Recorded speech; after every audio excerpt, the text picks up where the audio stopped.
Mesdames, Messieurs, bonsoir. Ferveur et liesse populaire dans le Grand Tône, précisément à Mandouri, pour l'apothéose de Timbampab, la grande fête traditionnelle de la région, fête des moissons, mais aussi fête des retrouvailles. Des autorités ont préparé à cette célébration. Les populations, au rythme du folklore local, ont exprimé avec solidarité leur fierté d'appartenir à la même identité culturelle. Désiré Aloy. Timbampab, l'expression de valeurs culturelles, le peuple Moba Mossi Nganga Mwabou tient en fête. Ils célèbrent pour la énième fois leur fête traditionnelle de moisson. Une occasion de rencontre tournante des filles et fils de la préfecture de Kandouar, de Séquencé, de Tône et de Pengal pour faire le bilan de toutes les activités afin de tirer les leçons qui s'imposent et redéfinir les bases d'une meilleure réussite de la prochaine saison. Timbampab, c'était un consensus de Grand Tône. C'est-à-dire que on faisait ça une plateforme tournante. La cérémonie est toujours la même. Donc il faut harmoniser. C'est un rappel des activités que faisaient nos ancêtres. Et pour remercier maintenant les mânes de nos ancêtres pour les récoltes bien réussies et leur demander davantage prochainement que ça réussisse plus.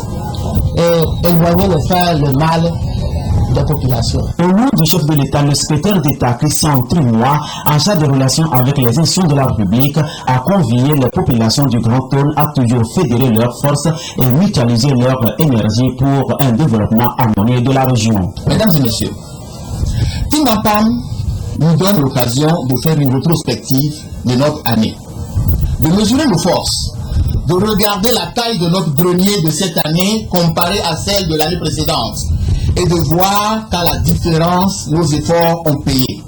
Ensemble, nous avions tous pris conscience de la nécessité de ressouder les liens, de reprendre le travail nécessaire à la consolidation de notre pays au relèvement de sa stature. Je voudrais, au nom du chef de l'État, vous exhorter à protéger les acquis de cet effort que nous avons fourni individuellement et collectivement, à ne pas le démolir sur l'autel des différences politiques, sur des contradictions de perception de vue, à sauver ce que nous avons tous engrangé dans notre grenier national. Les contradictions aident au progrès. La violence démolit le progrès. À travers la célébration de cette fête, notre patrimoine culturel, matériel et immatériel se trouve à juste titre promu et valorisé. La diversité des chants et des danses et autres rites exécutés à cette occasion montre la richesse de ce patrimoine et vous invite à tout mettre en œuvre pour leur transmission aux générations futures. C'est une occasion pour montrer l'autre facette de la culture du Grand Tône et dévoiler la qualité de vivre ensemble afin de contribuer au développement de toute la nation togolaise. Un rendez-vous bien choisi pour remettre aux meilleurs élèves de Pengal des bicyclettes et aux établissements des documents dans l'objectif d'appuyer le système éducatif. Une remise faite dans une ambiance de grand jour. Les paysans ont raison de faire la fête. Leurs conditions de vie s'améliorent grâce aux performances en produits agricoles et halieutiques qui vont crescendo depuis quelques années. Aucune région n'échappe à l'aide de l'État. En témoigne cette remise de matériel aux pêcheurs de Mango, appui estimé à 18 millions de francs CFA dans le contexte de la mise en œuvre du PASA, projet d'appui au secteur agricole. Les pêcheurs des barrages de Magna et de Komboloti à Mango voient désormais leur activité renforcée avec ce don de nappes de filets réglementaires et des bobines. Après les pêcheries, il faut conditionner les produits. Ainsi, les mareyeuses de la préfecture ont reçu l'appui du gouvernement qui met à leur disposition des caisses pour la vente des poissons dans des conditions hygiéniques acceptables. Le tout évalué à 18 millions de francs CFA et vise à promouvoir l'entrepreneuriat en milieu rural. Nous allons sensibiliser les gens à utiliser des filets de grand maille. Avec ces filets, les alevins peuvent passer et grandir après pour qu'on les arrête. Avec ces caisses-là, ça va nous donner la santé. On ne veut pas mettre les poissons grillés dans les plateaux. Maintenant, on va mettre ça dans les grillages. C'est un début de professionnalisation du secteur dans le cadre du projet d'appui au secteur agricole PASA pour atteindre les objectifs de Peniaza.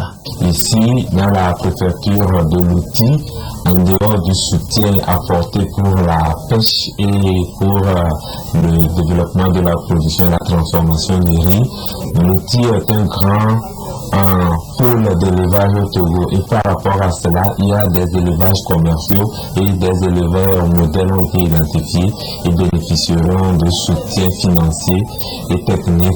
Le secrétaire général du ministère en charge de l'agriculture a visité dans la foulée les OP de Mango. Là, il a remis au nom de son ministre une enveloppe de 4 millions de francs CFA aux producteurs du riz paddy qui ont livré l'excédent de leur production à la structure.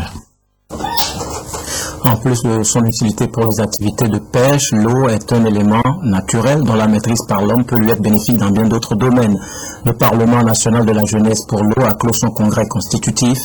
Des jeunes venus de toutes les régions du Togo se retrouvent ainsi dans une structure commune destinée à mieux réfléchir et à prendre position relativement aux questions touchant à l'eau, au Togo, en Afrique et dans le monde. Antoinette Romaro va voir. Les jeunes du Parlement national de la jeunesse pour l'eau, PNJE, s'engagent à jouer leur partition pour relever les défis liés à l'eau.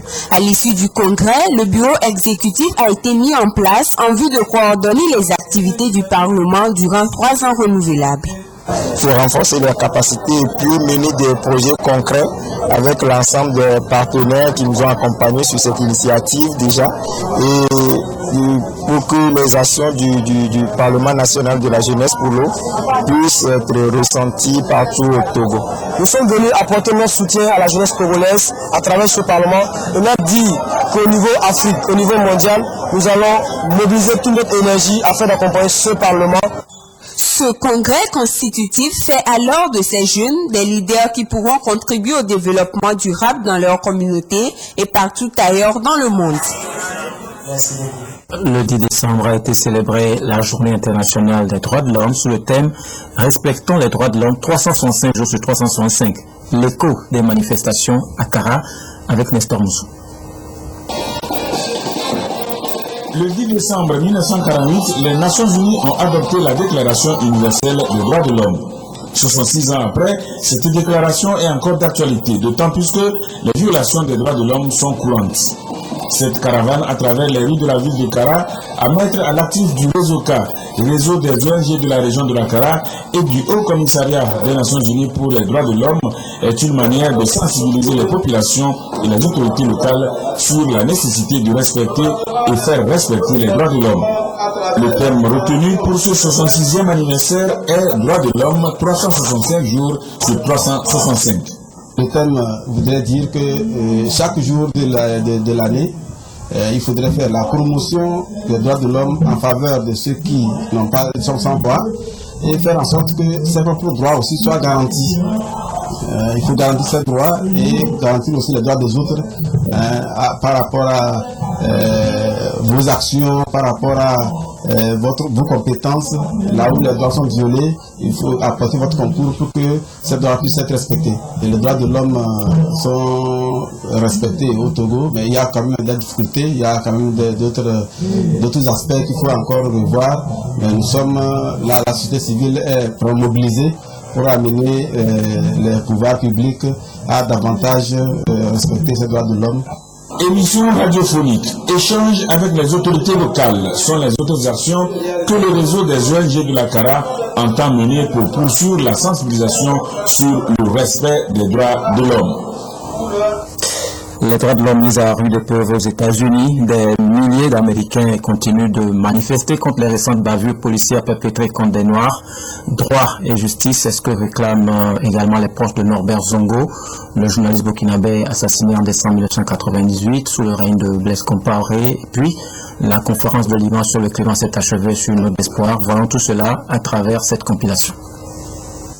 Dizaines de milliers de personnes ont manifesté ce samedi à New York, à Washington. Il s'agissait de l'un des plus importants mouvements de protestation contre la brutalité policière aux États-Unis. Et depuis les drames de New York, de Cleveland, de Ferguson, rassemblement aussi pour une égalité de traitement pour tous les Américains, quelle que soit leur couleur. Et hommage inédite qui s'est tenue ce samedi à Ouagadougou, cérémonie en mémoire du journaliste Norbert Zongo, assassiné il y a exactement 16 ans sous le régime de Blaise Compaoré.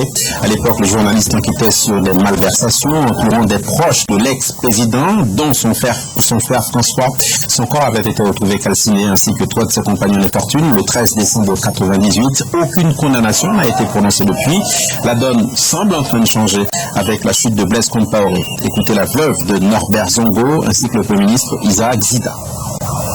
C'est une attention, bien sûr, puisque les commanditaires sont connus, les assassins sont connus. On pouvait bien les arrêter, mais pourquoi les laisser partir? Donc 16 ans c'est trop. Nous avons préféré être sur place pour entendre ce que le peuple veut. Alors je puis vous assurer que la justice sera rendue au camarade Norbert Zongo. Un accord a enfin été trouvé à Lima à l'issue de la conférence de l'ONU sur le climat. Accord à minima. Il pose les bases d'un futur traité international à Paris l'an prochain.